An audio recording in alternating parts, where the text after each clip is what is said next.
நமஸ்காரம். தனுசு ராசிக்கு ராகு கேது பெயர்ச்சியில் ராகு பகவான் தைரிய வீரிய ஸ்தானம்னு சொல்லக்கூடிய 3ஆம் இடத்திற்கும் பாக்கியஸ்தானம்னு சொல்லக்கூடிய 9ஆம் இடத்திற்கு கேது பகவான் பெயர்ச்சி அடைகிறதுனால இது நாள் வரை இருந்த தடைகள் அனைத்து நிவர்த்தியாகி நீங்கள் எடுக்கின்ற முயற்சிகள் அனைத்தும் பிரம்மாண்ட வெற்றி அடைவதற்கான வாய்ப்புகளை ராகு பகவான் ஏற்படுத்தி தருவார். இளைய சகோதர சகோதரிகளுடன் பிரச்சனை இருந்தால் அந்த சிக்கல்களெல்லாம் தீர்வும் அவர்கள் மூலியமாக ஆதாயம் கிடைக்கிறதுக்கான வாய்ப்புகளும் ஏற்படுத்தி தரும்.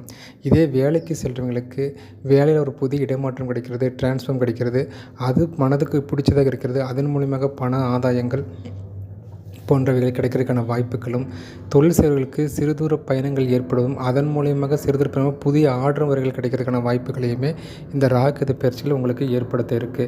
கோர்ட்டு கேஸு பிரச்சனை இப்போ போயிட்டு இருந்தால் அது உங்களுக்கு சாதகமாக முடியும். வம்பு வழக்குகள் எதிர்ப்புகள் எது இருந்தாலும் அது அனைத்துமே உங்களுக்கு சாதகமாக முடிக்கான வாய்ப்புகளை ஏற்படுத்தி தரும். அதே சமயம் உங்களுக்கு சத்ரு நாசம் ஏற்படும்.